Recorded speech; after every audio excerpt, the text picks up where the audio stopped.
Hi, it's Kendall here from Adventures with Flowers.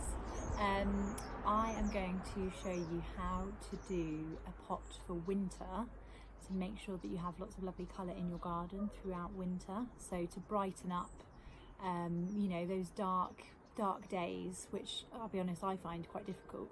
And then when you look outside in the garden and everything's a bit bare and looks a bit sad, I think it's even worse. So this pot will, hopefully make you smile.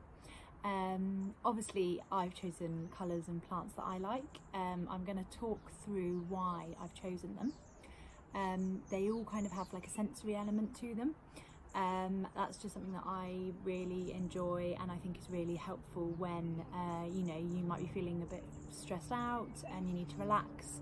You can just come outside and look at your pot and smell it, listen to it, touch it, and hopefully really be present in that moment, and that will help you relax.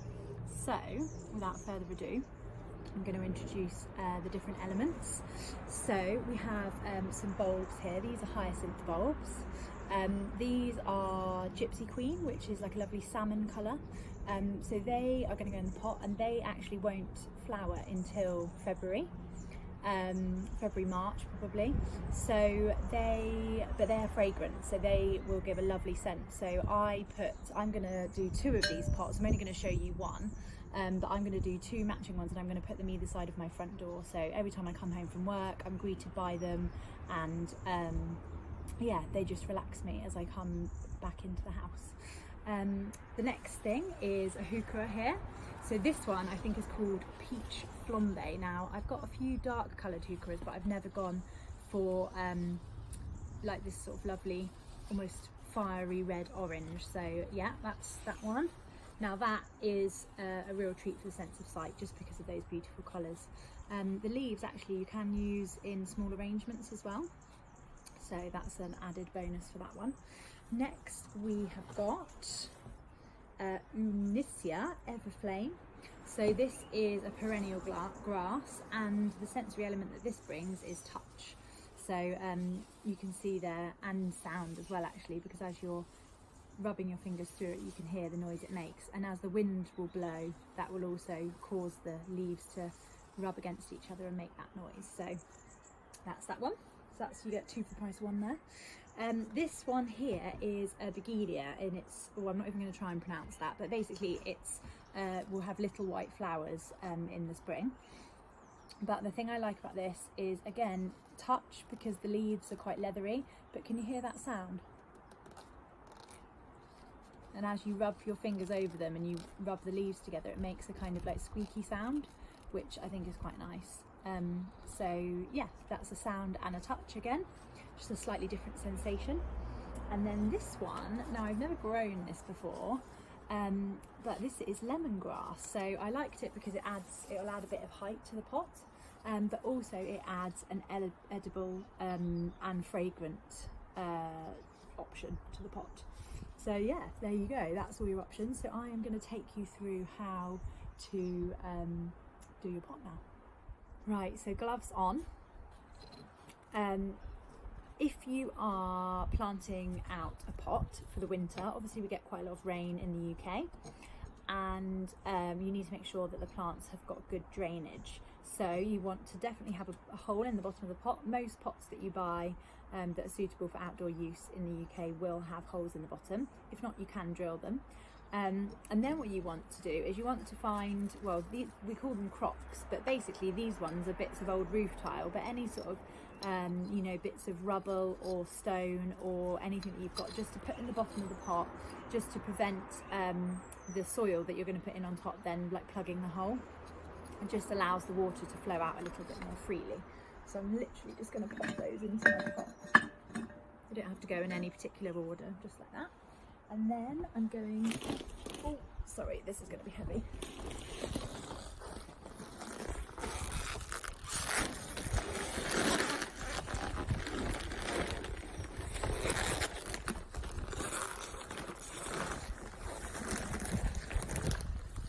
Now this is a bag of peat-free compost.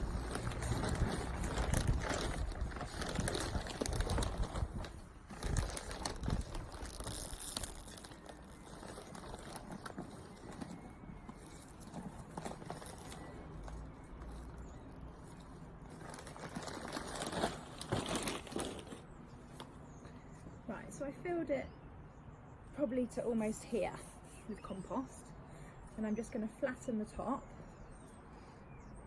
and then I'm going to start planting. Now I bet you're thinking, how on earth is she going to fit all of those in that one pot? Well, I shall show you.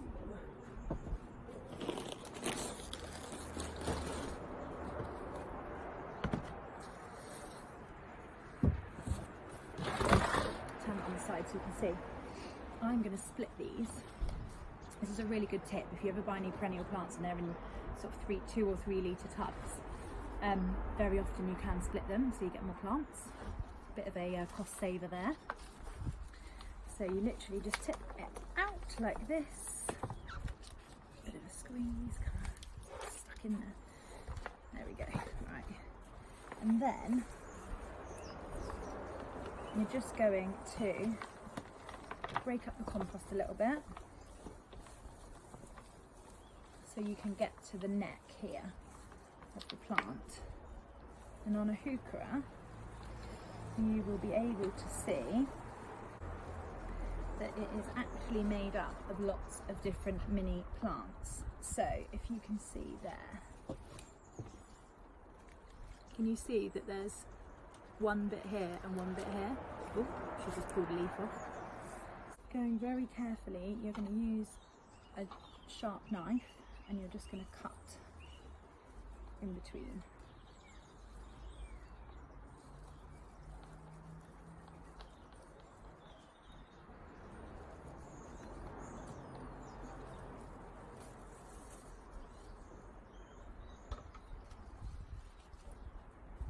Two plants.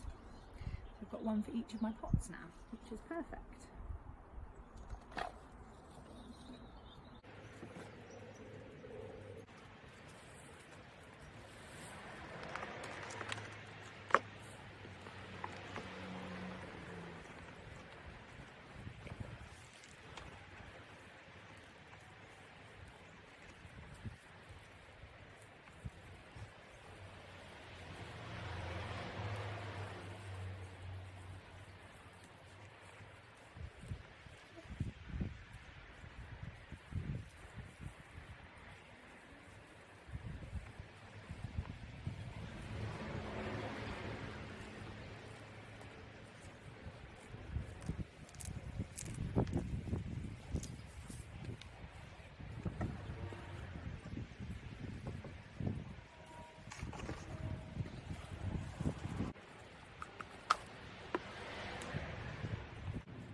Right, so your 3 kind of shorter plants are in. Now you just need to think about where you're going to put this. Now, it might look quite nice in the middle, so 3 around the outside and then the tall one in the middle, but because mine are going to be kind of framing my doorway, I want the tall to be at the back. So I am going to put it, see how it's a bit root down there, just tear up the roots a little bit. That'll just help it to grow out into the pot. There you go. Just massage them a little bit out. Right. Smells amazing. Right, so that's found its space. Now we need to try and find space for these. Now you're going to nestle them in amongst the plants. Probably, well, you want the bulbs probably in a pot to be sort of 2 to 3 times the size of the bulb. So if the soil's there, we kind of want them down there. So you're just gonna, I'm gonna plant one right in the middle.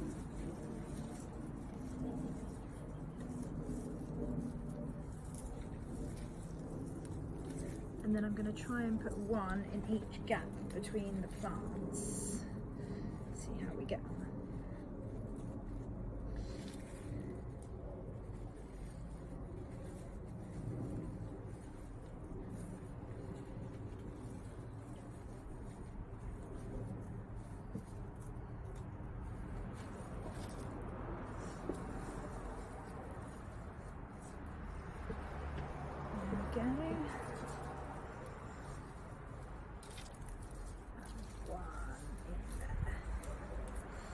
There we go, so 5 bulbs nicely nestled, and then you are just going to take your handy scoop and fill in all the gaps with compost.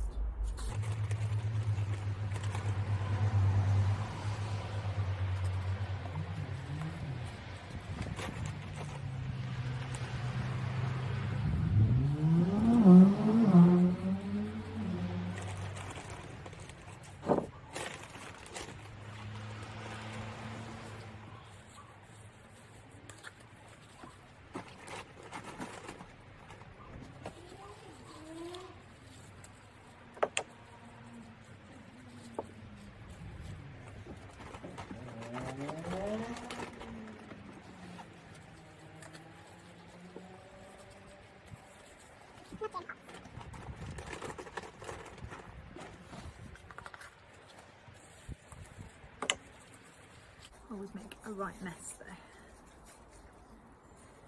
Right, so now that is all in and you've got compost everywhere, just make sure you've got everything in a position that you're happy with. Everything's got its own space.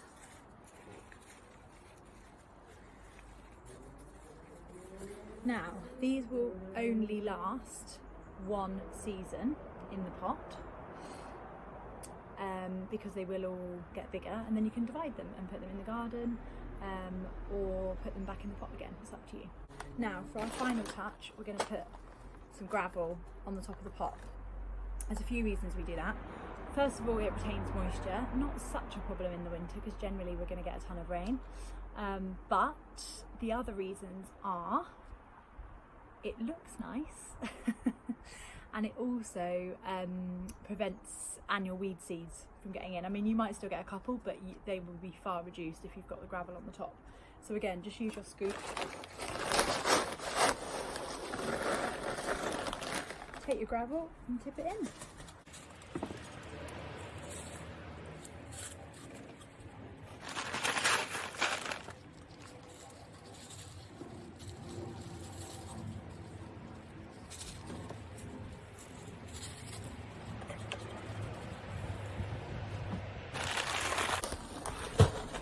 Now just to clear up the mess.